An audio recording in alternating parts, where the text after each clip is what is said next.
Bonjour à tous, bienvenue dans le live TV Finance, ravi de vous retrouver. J'espère que vous avez passé un bon week-end. Une nouvelle semaine commence remplie d'actualités et d'interviews sur TV Finance. On regarde le sommaire ensemble. Aujourd'hui, vous allez découvrir Mire avec sa fondatrice et CEO Deborah Fritz qui nous présentera cette plateforme intégrée pour l'asset management immobilier.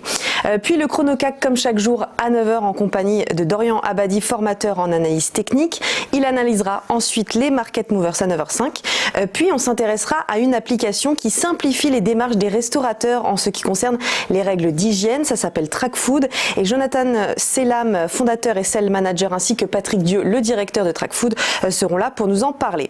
Enfin, dans l'après-midi à 14h, dans notre émission Entreprise et Innovation, découvrez Case Wealth Management avec Guillaume Huard et Michael Sanoun, qui proposent à leurs clients un service de gestion de patrimoine ultra complet. Mais avant, retour sur les principales actualités et on commence avec l'information majeure de la journée d'hier. Le bilan du coronavirus monte à plus de 800 morts et dépasse celui du SRAS en 2002-2003 qui avait fait 774 cas mortels. Si ce bilan inquiète, l'Organisation mondiale de la santé a tenu à indiquer qu'il y avait toutefois une stabilisation dans le nombre de nouvelles contaminations et qu'une équipe d'experts chargée d'enquêter sur le coronavirus partirait lundi ou mardi pour la Chine.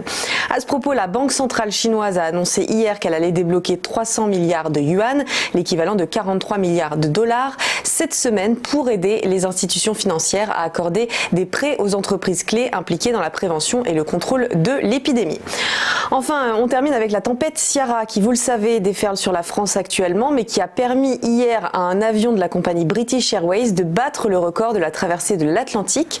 Pour relier Londres depuis New York, il faut habituellement 6h15. Et bien là, le Boeing 747-400 n'aura mis que 4h56 grâce à un très puissant jet stream et une vitesse moyenne de 1100 km/h.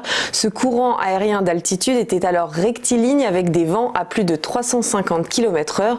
Deux autres vols de la Virgin Atlantic ne sont pas passés loin du record aussi ce week-end. Focus maintenant sur la bourse de Paris. Vendredi soir, le CAC a cédé 0,14% à 6029,75 points. Autre baisse notable concernant l'Eurostoxx, moins 0,18% à 3798,49 points. Ou encore le Dow Jones, moins 0,94% à 29 102,51 points. Restez avec nous tout de suite, notre première interview dans le Live TV Finance.